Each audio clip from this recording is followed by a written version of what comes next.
Hi, everyone. Welcome back to the Rare Earth Exchanges podcast. I'm Dustin. I'm here with my co host, Daniel. And this week, we're going to be talking about some articles that came out over the week, things that stood out to us, things that we think are going to be impactful as we move forward in this industry. And Daniel, tell us what's up. You were in DC this last week. Yeah, I was in Washington, D.C., Dustin. That was a really interesting trip. I met some interesting people, and ultimately, we're, as you know, trying to reach out to some folks in the government about what we're doing. We think we're onto something. We've got some big plans. As you know, we've got our website, rareearthexchanges.com, the podcast, obviously. A lot of people come to the website. It's in the thousands now. We've done no marketing, so something's going on. We've got the directory, so where we're now loading up rare earth or critical mineral projects, and obviously we're working on a much bigger set of capabilities technologically. Yeah, yeah. And so speaking of the directory, so it's projects, right? We're trying to highlight projects from around the world that are going on. And it's in its infancy, of course. There's a lot of due diligence that has to go on of checking its accuracy, its true status, but hopefully it'll be a resource for people to come and see what's going on and even just have, a way to contact people or just see what's going on. So it'll be a work in progress, but that's our latest addition to the website. It's evolving nicely, so thanks to you. Great work. Thanks. So good. I'm glad you had a great time in DC. Hopefully, some good conversations. But yeah, when you think about what happened over the last week that we published on the site, what stands out to you the most? Maybe we can start there. Well, yeah, there's obviously a lot going on, and one big matter is the discussions with Ukraine and how the U.S. under President Trump is has identified rare earths and critical minerals. They're just calling them mostly rare earths or rare earth minerals. But again, rare earth elements and critical minerals are different.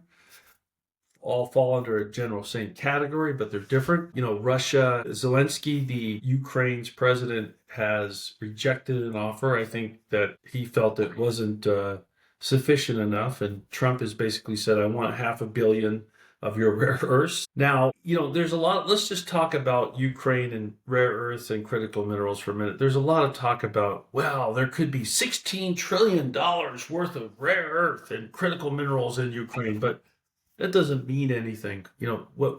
Based on our review and articles that we have done recently, there's the hype and then there's the reality. And the reality is that the we don't know how much rare earths are really in Ukraine. There is definitely resources in the ground, and there are critical minerals. A majority of the valuable rare earths and critical minerals are in the eastern parts of the country that are held by the Russians. I think Zelensky knows that. I think what he's trying to do is get the Americans to try to go in and get that part of the land back for him and for Mm, Ukraine.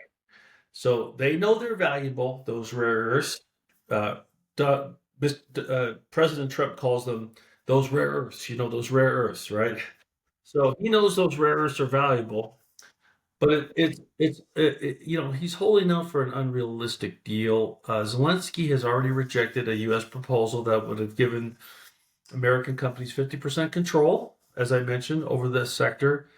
And they're demanding national security packages to help them. Okay, but it's in a lot of ways, Ukraine doesn't have an easy way to go mine them, to separate them, to process them. There isn't the infrastructure. They don't have the money, and even if they had the money, probably that wouldn't happen now with the war going on. So I mean, we're just even if there are precious rare earths in Ukraine, we're years away, years. Okay. And so all this talk is really more just that. It's more the kabuki of the moment, versus the reality of what's on the ground. So for so now, sounds like what you're saying is the U.S. government undercut probably what Ukraine's asking for. And Ukraine's probably just hoping for funding to fund the war or to restore damage by the war, because you just said they don't have the resources to mine or do anything. So what would we be spending money on? Well, okay, so what? No, what the U.S. is saying is we want um, 50% of your rare earths and $500 billion worth, and you know the Ukraine is pushing back and saying no, we need something more fair. And Trump is saying, no, it's your fault that the war happened, even though the Russians are the one that invaded. So it's getting a little crazy. It's President Trump. He does these wild things to kind of throw everybody off. The reality is what we said in our article, Dustin. We concluded, as for China, which controls 80-90% of the processing of rare earths worldwide, China remains firmly in control, unfazed by the geopolitical chatter of the United States and Ukraine. And for that matter, for now at least, Ukraine's rare earths, however valuable they are, will remain buried treasure. Likely That's to true. stay that way for quite a while. So what's the likelihood? So let's say that deal actually went through. 50% of whatever they have in the ground. By the time we get out of the ground, do we just have to send it to China because we can't do Yeah. anything with it? Yeah. Very astute. Yes. Actually, right now, literally, if we could just separate it and pull it out of the ground, we to get oxides or what have you, we'd probably have to ship it to China anyway. Okay. Because to build the processing and refining capability in the Ukraine is a decade away. So, what does this all mean? I don't know, but I do know not much is going to happen. It's sort of like Greenland. Yeah, we could talk about Greenland. We can talk about having the Greenlanders decide they want to reject Denmark and come over to our side, and we can put a lot of money in there. And there's a lot of great minerals there. There's critical minerals and there's rare earths in Greenland. There's some prominent mines that actually the Chinese have tried to access before. At the end of the day, we don't have the processing, refining, the magnet production. We're years away, and as we've been saying in our articles, it's not enough just to throw a little money around, have some startups or some more mines. We need industrial policy, right, that concentrates on critical minerals and by extension rare earths. Critical minerals being a Mhm. much bigger economic sphere, frankly, than just rare earths. Yeah, it's crazy. Yeah. Okay, so what else stood out to you this week? Well, I'll tell you Well, one that stood out to me and yeah, that I please. was reading. Um, in the next 5 years, we're going to see a 700% increase in demand for lithium. Like 700%. Like, Yeah. where is that demand coming from? Because I feel like, I mean, EVs are probably driving that I demand, mean, but they're expensive here. Like people aren't buying cars like they were. Like, yeah, I mean, EVs are, but again, let's talk about that for a minute. President Trump has canceled our Paris Agreement participation. He's thrown out the Green New Deal, right? So, is that going to change the market? We've talked about this. It's hard to say. It's really hard to say what's going to happen. I mean, a lot of the world is looking at green, quote unquote, green energy. Again, all electric vehicles, solar, wind, what have you. yep. And but what Trump is doing is said, no, we're going to be totally contrarian. We're going to go back to hydrocarbons, drill, baby, drill. So, electric vehicles are a primary driver of lithium, okay? And there's going to be more deposits. There's a huge lithium deposit, by the way, right not far from where we're at, relatively speaking, north of Winnemucca, Nevada. There's a huge deposit. So, I think it's going to be interesting. It's going to be very, very interesting what happens over the next couple years for sure. I had one I wanted to speak about if you're ready for it. Yeah. So what you got? One article, China is starting to ratchet up more the controls over their rare earths and their critical minerals, okay? Okay. So to clarify, are they ratcheting it up because of Trump and his tariffs, or is this part of their um, 40-year game plan? That's a really good question. I think it's both. I mean, they're definitely, we went and we went and translated their proposed rules as the ministry. It's an internal ministry. I have to find the exact name of. Oh, it's the Ministry of Industry and Information Technology. So what they did is they put it out in Chinese, of course. They're seeking input on two new regulations to control rare earth mining and improve supply chain tracking. This gets really interesting. Proposed measures include one is total production quotas, Dustin. So, they want to control even more what goes out of the country, how much they produce, how much goes out, and two, a comprehensive traceability system. So for rare earth products, from mine to magnet, they want to track every step along the way with software systems. Okay. So Okay. again, the measures were drafted by the Ministry of Industry and Information. And just to give you a little bit more on this, the regulation aims at strictly limit the total allowable mining and refining of rare earth elements in China. So again, there's these controls in place, and that's going to have a direct impact on the United States and every other country. Second is a policy designed to prevent over extraction, safeguard environmental sustainability. So they're infusing environmentalism in these, and ensure quote unquote long-term resource security. And that's a very important term. Long-term resource security. Finally, this move, if it's passed, again, it's in a commenting period in China, aligns with their broader strategy of protecting their strategic mineral reserves while maintaining, this is very important, leverage over global supply chains. Now, I'd like to go into the system a little bit because it dovetails with something we're talking about, but any questions so far? Um, Maybe I don't know if it's a question so much as the environmental stuff to me sounds like a bit of a farce because China never seemed to be one to care about the environment. Um, from marine to land, they'll rake it over until there's nothing left, um, regardless of the consequence. So, what's the is this just fancy language to appeal to others to say, we're restricting it because of environment. We don't care about it, but you do, so that's what we're doing.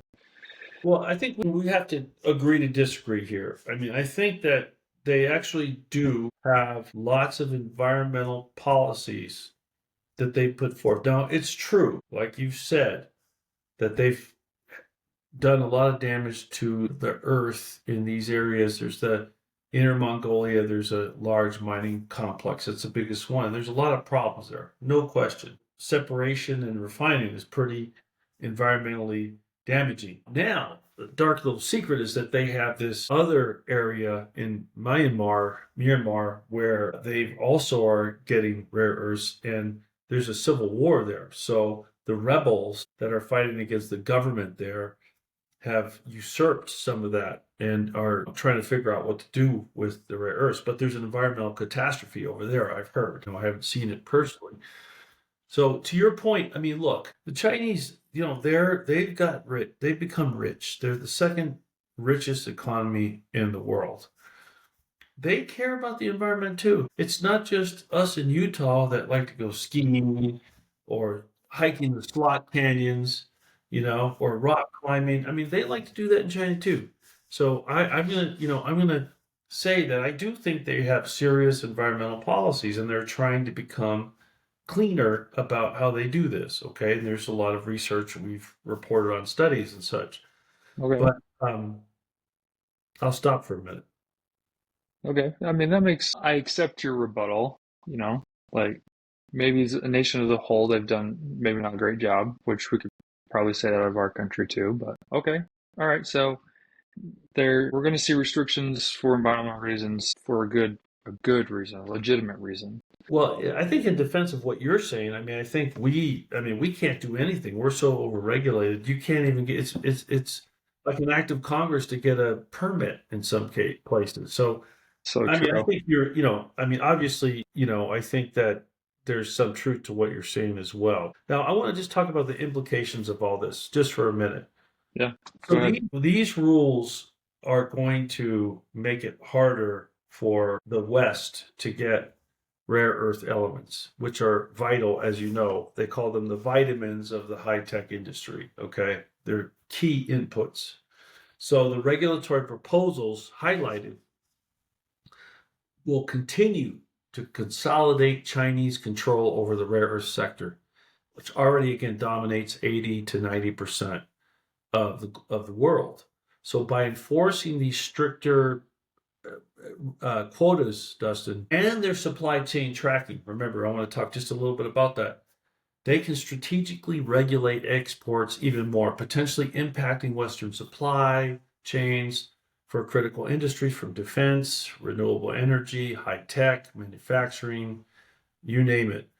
Now, the traceability requirement also is very interesting because, they're really going to get precise about every step of the rare earth product value chain. Again, from the mine to the magnets or other outputs that come from, these inputs, these commodities. So it's going to be really interesting. They're definitely China is gearing up. They know that in the West they're talking about resilience and becoming less dependent on the Chinese. So the Chinese are gearing up in a big, big way for a major trade war. And I'm not too sure that we're in the better position, to be honest with you. Picking picking a fight. What's that phrase? Bringing a knife to a gunfight. Yeah. Yeah. I just think we have to think carefully. Yeah. Um, so why now do you think that China is trying to track every step of the process from mining to production, fabrication of rare earths? Like why now? Right? I mean, I feel like they could have done that. That could have been in the works years ago.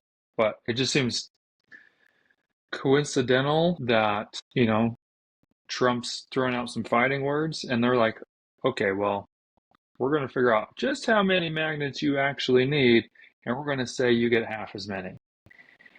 I think you're onto it. I think first of all, I think it's control. Remember, all the main players in China that are rare earth mining companies, refineries, they're owned by, at least partially, by the state. The government owns these companies. In fact, these companies, and we have another article we can go into that sort of is a nice organic addition to this topic.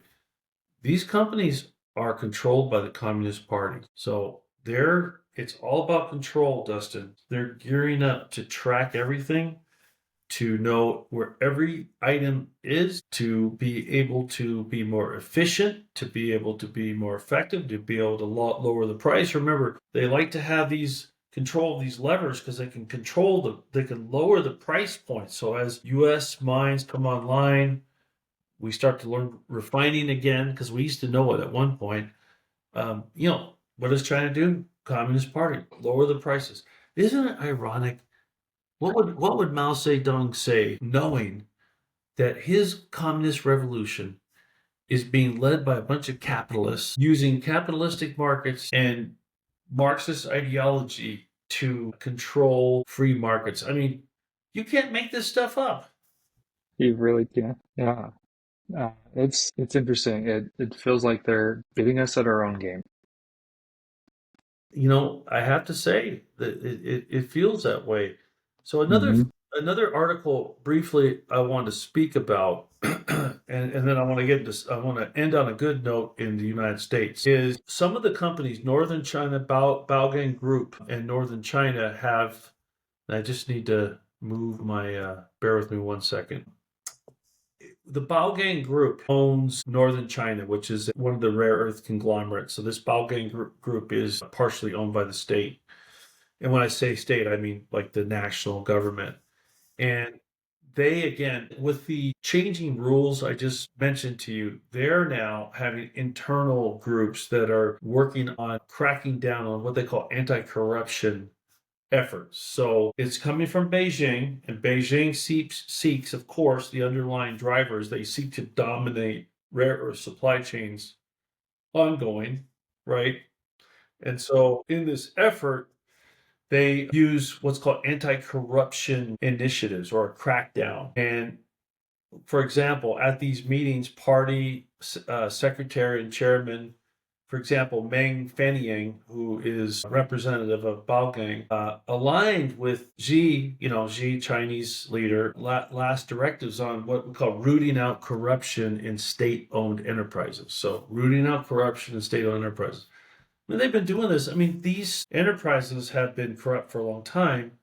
And it's just interesting. They constantly have these anti corruption purges. So, what does that really mean? Well, it's another way of control. We've been told from people in China, okay, directly from people in China, that the state is getting more and more controlling over rare earths.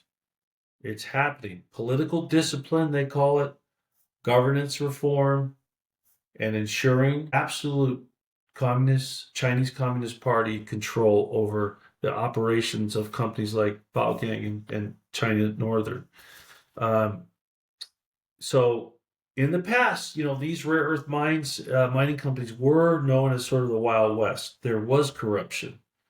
There were a lot of violations of the rules that they have over there. Okay, but what we argue is that these companies have been under state control for some years now. Okay, are they really that bad? Given they're already controlled by the state, is there that much corruption? I mean, I'm sure there's some, but what this really is a cover, Dustin. It's a cover to go in and provide more oversight, more control. The Communist Party are embedding themselves deeper into the corporate leadership. This is what's going on. And they use the term strict discipline. They will enforce strict discipline and remove any weak links. This isn't us making this up. We're just reading what they're telling their own people. And people better wake up over here. We're up here on these adventures about Ukraine where they don't even have anything we can use in the short run. Uh-huh. I'll step back for a minute. Please help me here. I can't help you. I'm shocked that there's such an effort to embed government into corporate levels, all levels of what's going on. It's probably just hard to fathom because we don't really have that here. I think there's government oversight and overstep with controlling what companies can and cannot do. I mean, we see that with Europe and them trying to control big tech, just like, oh, you can't do that. But that to me, that's different than having the government actually be a part of the company. Yeah. So my mind is having a hard time seeing what that looks like and how terrible it must. I mean, their Glassdoor rating must be going through the floor.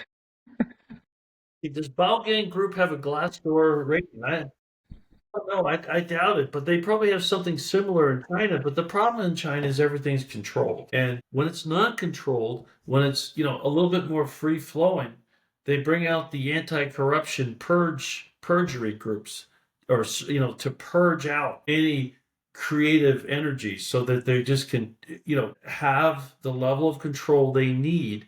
Because right now, what we've been told is that the government's paranoid over there.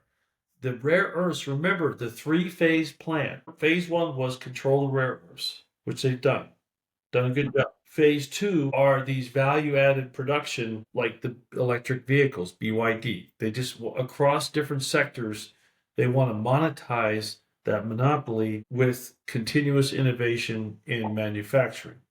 That's phase two.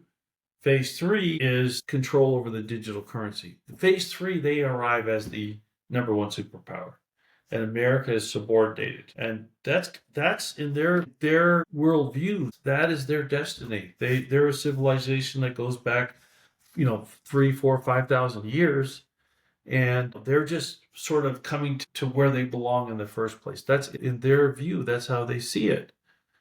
And remember, they want to do this. At least this is what they say. They write. They want to do all of this without firing a shot. That doesn't mean that they don't have oppressive tactics and measures, and we saw that with Tiananmen Square. But it's very different reality than the United States. Very, very different. So I want to, if you don't have any questions, there's another article I wanted to touch on before we call it a day here today. Yeah, let's yeah, just one more. What's the good news you got for the United States that you mentioned? Yeah, so I wanted to talk about NP materials. Give me a second because I have it. We published this the other day, and um, it was the article, "A National Treasure Trove in the California Desert in Fort Worth, Texas. Does Trump really understand the severity of the situation?" So, we want to call attention to MP Materials. I mean, this is the Mountain Pass mine in Southern California, near in the Mojave Desert, near the Nevada border. And this company is starting to produce rare earth magnets, the NdFeB magnets, neodymium. It's the Mountain Pass operation achieves, according to press releases, 45,000 metric tons of rare earth oxide production in 2024. Full scale magnet production estimated to be or expected by 2025, by late 2025. And the company seeks to create a fully integrated U.S. rare earth supply chain, and they're supported. They have a partnership with General Motors. So General Motors is looking to procure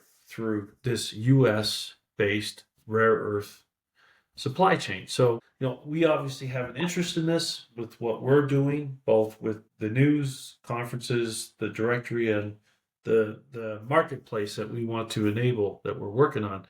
I think NP Materials is a really important company. I don't think it's perfect. It has its issues. There's been litigation. There's been this. There's been that. But it was a rare earth mine. It went out of business for many, many years. It got reactivated with some investors. I've been told by some real experts that some of these investors and some of the operators are top notch. So I think I'm excited about MP Materials. I think we have a rare earth mine. They're moving to make investments so that they can be fully integrated supply chain. It's taking time, but it's the start, and it's exciting. Yeah, that is exciting. Probably a good signal that we've got investors, big ones like General Motors, that want to see this mine thrive, which you layer that on top of the production facility that's getting some traction and will come online in the next few years here in the United States. So I think there's a lot of hope, but that's probably all we have is hope right now. Yeah, just domestic rare earth supply chain. Well, it's exciting. I mean, they're talking about producing 1,000 metric tons of rare earth magnets annually. I mean, that's where they want to go, starting either end of this year or next year. And look, I think this isn't the sexiest of topics. We're talking about elements and minerals and dirt, but this is what built America, and this is what built markets as we know it. These are the building blocks for just about every type of product, whether that is in high tech sectors that we know drive our economy. So it's a big, big deal. And I'm really proud that we're doing this podcast, that we're doing the news site. It's important. And I want to just tell everybody, Dustin, right? We're starting to get a lot of traffic. I mean, there's lots and lots of people come to the website. We don't do any marketing. So it's pretty exciting.